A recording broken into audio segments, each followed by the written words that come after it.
말씀의 제목은 날마다 영원히 송축하리라 입니다. 날마다 영원히 송축하리라. 오늘 본문 이 시편 145편은 다윗을 표제로 하는 다윗의 시, 이렇게 다윗을 표제로 하는 8개의 시들 중에 마지막 시에 해당되어집니다. 이 시는 형식상 이 히브리어 자음 22개의 첫 글자로 하여서 만든 이 답관체 시의 형태를 띠고 있는데요. 히브리어 자음은 보통 22개입니다. 기역, 니은, 디귿, 리글처럼 히브리어의 자음이 22개인데 여기에 뒤집어진 디귿자 모양의 눈이라고 하는 그러한 히브리어 글자체가 있는데요. 그것이 이제 생략된 빠진 채 21개의 절로 구성되어진 그러한 시라고 볼 수가 있습니다. 오늘 본문 1절과 2절을 보시면요, 왕이신 나의 하나님이여 내가 주를 높이고 영원히 주의 이름을 송축하리이다. 내가 날마다 주를 송축하며 영원히 주의 이름을 송축하리이다. 본문 1절과 2절에서 다윗은 하나님을 송축할 것이다, 그렇게 고백하고 있습니다. 그것도 날마다 그리고 영원히 주의 이름을 송축할 것이다. 일시적인 어떤 찬양이나 일시적인 감사, 일시적인 예배, 일시적인 송축이 아니에요. 날마다 모든 순간에 매일매일 반드시 내가 하나님을 찬양하고 내가 하나님을 송축할 것이다 라고 하는 이 다윗의 아주 그 강한 의지가 담겨져 있는 그런 구절이라고 볼 수가 있는 것이죠. 사실 우리의 찬양과 송축이 다윗이 지금 이 고백한 것처럼 매일매일 날마다 영원히 우리의 찬양이 지속되어질 수 있다면 얼마나 좋을까요? 그러나 현실적으로 그것이 참 어렵죠. 우리의 찬양과 우리의 감사는 언제나 일시적이고 또 제한적이며 또 선택적일 때가 굉장히 많다는 것입니다. 어제는 주님을 한없이 찬양하고 주님을 송축했는데 오늘은 그 똑같은 입술로 주님께 원망하고 주님께 불평을 토로하는 그러한 모습으로 우리는 살고 있기 때문입니다. 그래서 오늘 우리는 이 다윗의 시편 145편을 묵상하면서 다윗처럼 날마다 매일매일 영원히 하나님을 찬양하기 위해 우리가 기억하고 또 깨달아야 할 것이 무엇인가 우리가 함께 살펴보고 우리 자신을 한번 도전할 수 있는 그런 은혜의 시간이 될 수 있기를 축복합니다. 날마다 영원히 주님을 송축하기 위해 우리가 기억해야 할 것은 무엇일까요? 첫째로 우리는 매 순간 우리의 모든 필요를 채우시고 만족해 하시는 하나님을 경험해야 한다라고 하는 것입니다. 우리는 매 순간 우리의 모든 필요를 채우시고 만족해 하시는 하나님을 경험해야 합니다. 8절을 보십시오. 여호와는 은혜로우시며 긍휼이 많으시며 노하기를 더디하시며 인자하심이 크시도다, 이렇게 고백하고 있습니다. 본문의 8절에 이 은혜로우시며 라고 하는 히브리어 단어가요, 이 한눈이라고 하는데요, 이것은 불쌍히 여기다 라고 하는 그런 의미를 담고 있습니다. 하나님께서 당신의 자녀들, 이 당신의 백성들을 불쌍히 여기신다 라고 하는 그 하나님의 마음의 중심을 표현한 그러한 단어예요. 그러나 하나님은 단지 어떤 심정적으로만 우리를 불쌍히 여기시는 분이 아니다라고 하는 것입니다. 당신의 백성들을 불쌍히 여기시지만 단순히 어떤 심정적인 것으로만 끝나지 않으신다라고 하는 것이죠. 우리의 필요를 위해서 하나님은 행동하시는 분이시다라고 하는 것입니다. 행동하시는 분이세요. 14절과 또한 15절, 16절을 보십시오. 여호와께서는 모든 넘어지는 자를 붙드시며 비굴한 자들을 일으키시는도다. 모든 사람의 눈이 주를 낭망하오니 주는 때를 따라 그들에게 먹을 것을 주시며 손을 펴사 모든 생물의 소원을 만족하게 하시는도다. 하나님은 자비로우시고 우리를 불쌍히 여기시는 마음을 갖고 계시지만 여러분, 그것이 아까도 제가 말씀드렸던 것처럼 심정적으로만 끝나는 것이 아니라 실제로 우리의 삶 속에서 넘어지는 자들을 붙들어 주시고 또 때를 따라서 먹을 것을 주시고 또 모든 자들의 소원을 이루어 주심으로 만족하게 하신다라고 하는 것이죠. 사랑하는 성도 여러분, 하나님이 우리를 사랑하시고 또 우리를 긍휼히 여기신다라고 하는 어떤 이 지식을, 이 성경적인 어떤 지식을 아는 것만으로는 우리가 날마다 주님을 찬양하고 주님을 송축하고 영원히 주님을 송축하기는 참 어려운 일입니다. 우리의 매 순간마다 우리의 필요를 채우시고 진정으로 우리를 만족해 하시는 하나님의 역사를 경험해야 돼요. 그것이 우리의 삶을 통해서 또한 묵상되어져야 한다고 하는 것입니다. 내가 작은 소리로 읊조리리이다. 오늘 본문에 나와 있는 이 구절, 내가 작은 소리로 읊조리리이다. 여러분, 이게 뭐예요? 묵상이에요. 묵상입니다. 그것을 여러분들 매일매일 우리의 삶 속에서 묵상할 때 비로소 내가 영원히 하나님을 찬양할 수 있는 그런 어떤 믿음의 원동력을 얻게 되는 것이죠. 다윗의 고백은요, 단순히 어떤 하나님께서 우리의 어떤 필요를 채워주신다, 하나님께서 그저 우리에게 은혜를 베풀어 주신다라고 하는 어떤 성경적인 지식, 어떤 그 지식에서 그가 이렇게 고백하고 있는 것이 아니다라고 하는 것입니다. 그의 삶의 경험을 통해서 그는 하나님의 도우심을 받았고 또 하나님의 붙드심을 경험했고 그의 삶을 통해서 필요에 따라서 그의 삶을 채워가시는 하나님을 그의 삶을 통해서 경험하게 되었다라고 하는 것이거든요. 그가 사울을 피해서 도망할 때, 그가 굶주릴 때 하나님은요, 성전에서 물린 떡으로 그의 배를 채우셨습니다. 때를 따라 그의 필요와 소원을 채워주셨어요. 중요한 것은 이러한 경험이 다윗으로 하여금 잊혀지지 아니하고 끊임없이 매일매일 묵상되어짐으로 말미암아 때와 상황에 따라서 일시적으로 바뀌어지는 그러한 찬양과 송축이 아니라 언제나 주님을 송축할 수 있는 그런 믿음의 고백으로 나아갈 수 있게 만들었다라고 하는 것에 우리는 주목해야 한다고 하는 것입니다. 출애굽기 15장에서 이스라엘 백성들은 하나님이 베풀어 주신 홍해의 기적을 노래하였습니다. 그러나 이후 사흘 동안 그들은 물을 구하지 못해요. 그래서 이 마라라고 하는 지역에 도착해서 물을 구했는데 그 물을 마셔보니까 써가지고 도무지 먹을 수가 없는 것입니다. 그들의 입술에서는 감사가 아니라 찬양이 아니라 원망과 불평이 터져나오기 시작했다고 하는 것이죠. 불과 사흘 전까지만 하더라도 자신들을 구원해 주신 하나님께 홍해의 기적을 노래하면서 그렇게 찬양했던 그들이 사흘이 지나지도 않아 그들의 입술에서는 감사가 아니라 원망이 터져나오게 되었다고 하는 것이죠. 이것이 모세를 향한 원망이었겠습니까? 하나님을 향한 원망이었어요. 왜 그들의 찬양이, 왜 그들의 송축이, 왜 원망과 불평으로 바뀌게 되었을까요? 이유는 간단합니다. 하나님이 자신들의 삶 속에 역사하지 않는다라고 느껴졌기 때문이죠.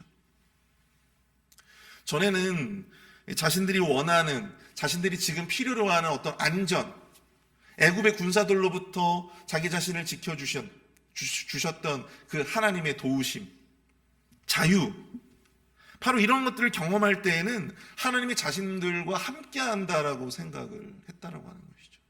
그래서 하나님 앞에 찬양하고 하나님 앞에 감사할 수 있었어요. 그런데 자신들이 원하는 것이 주어지지 않을 때, 자신들이 지금 당장 필요한 것이 바로 이 물인데 이 물이 주어지지 않을 때 그들과 하나님이 함께하지 않는다라고 느꼈다라고 하는 사실입니다. 그래서 그들의 입술에서는 더 이상 감사가 나오지 아니하고 찬양이 나오지 아니하고 원망과 불평이 나오게 되었다라고 하는 사실이죠. 중요한 것은 출애굽기 15장 25절을 보시면 그 모든 것이 하나님의 시험이었다라고 하는 것으로 나타나고 있습니다. 하나님께서 그들에게 순종함에 대해서 가르쳐 주시기 위해서 이 마라의 경험을 하게 하신 거예요. 하나님의 백성들에게 정말 필요한 순종의 가르침을 주시기 위해서 그들의 삶에 마라의 시련을 허락하셨다는 것입니다. 그들에게 필요한 것은 단지 물이 아니었어요. 그들에게 진정으로 필요했던 것은 무엇입니까? 그 척박한 광야 속에서도, 그 척박한 삶의 환경 속에서도 하나님의 말씀에 순종하고 나아갈 때 그 모든 것들이 채워지고 그 모든 것들이 충만하게 되어진다라고 하는 것을 하나님께서는 그들에게 가르쳐 주시기 위해서 이 마라의 시련을 경험케 하셨다라고 하는 사실입니다. 여러분, 우리는 시련이 없을 때, 내가 원하는 대로, 내가 바라는 대로 모든 것이 나에게 주어질 때, 하나님이 나와 함께 하시는구나.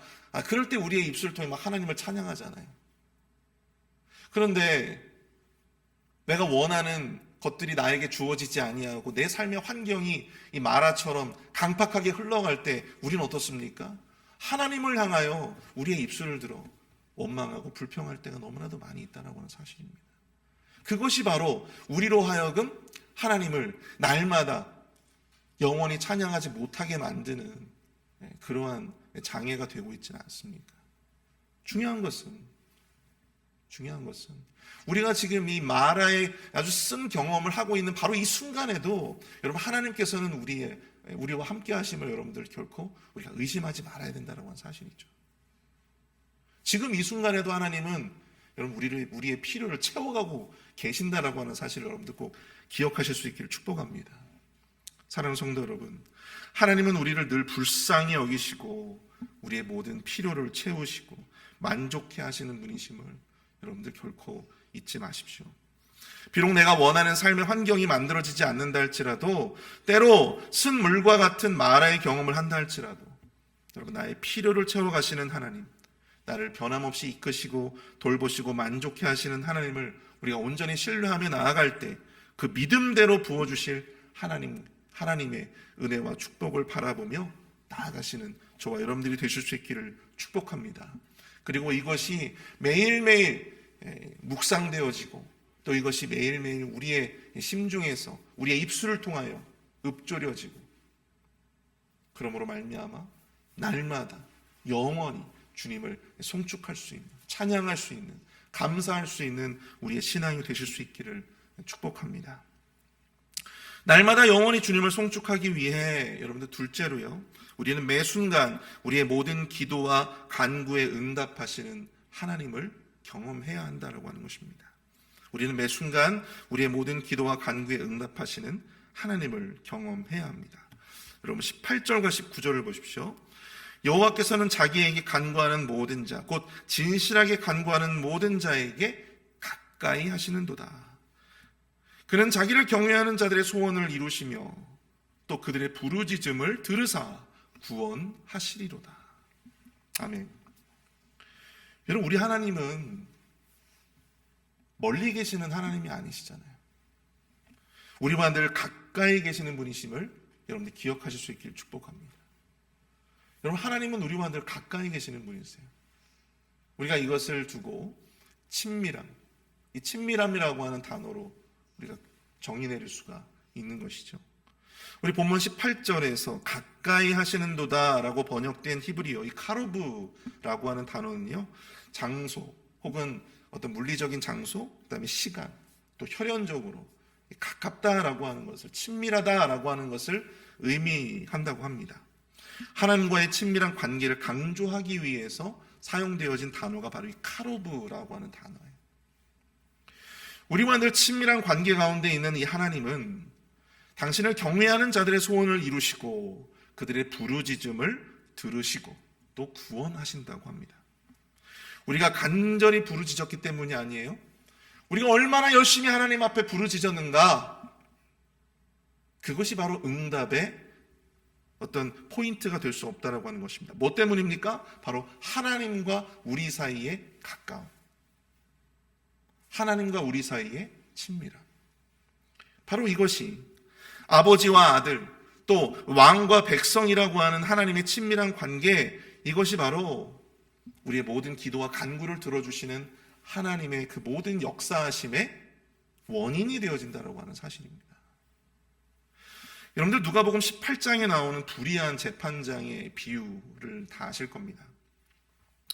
한 불의한 재판관이 있는데요, 하루는 억울한 과부가 계속해서 찾아와서 자신의 원한을 풀어달라고 합니다. 재판관은 처음에는 거절했지만 계속해서 이 과부가 찾아오는 통에 귀찮으니까 그 과부의 소원을 들어주게 되었어요. 그 원한을 풀어주게 됩니다. 이때 예수님께서 이 비유를 들려주시면서 이런 말씀을 덧붙이세요. 주께서 이르시되 불의한 재판장이 말하는 것을 들으라. 하물며 하나님께서 그 밤낮 부르짖는 택하신 자들의 원한을 풀어주지 아니하시겠느냐. 그들에게 오래 참으시겠느냐. 여러분, 불의한 재판관은 과부와 그 어떠한 관계도 아니었어요. 아무런 사이도 아니었습니다. 그런데 하나님과 우리 사이는 좀 달라요. 예수님께서 직접 말씀하시잖아요. 무엇입니까? 부르짖는 택하신 자들, 그들의 원한을 하나님께서 모른 척 하시겠어요? 아무런 관계도 아닌 과부의 소원도 이 재판관이 들어주었는데, 하물며 하나님의 택하신 자, 하나님과 친밀한 관계 가운데 있는 바로 하나님의 자녀들, 하나님의 백성들, 그 불쌍히 여기시는 당신의 자녀들의 그 간구를 하나님께서 들어주지 않으시겠냐. 바로 그런 말씀인 것입니다. 그러니 기도하면서 낙심하지 말라는 거예요. 하나님과의 친밀한 관계를 믿고 기다리라고 하는 것입니다. 간혹 이 기도의 원리를 착각하시는 분들이 많이 계시는데요.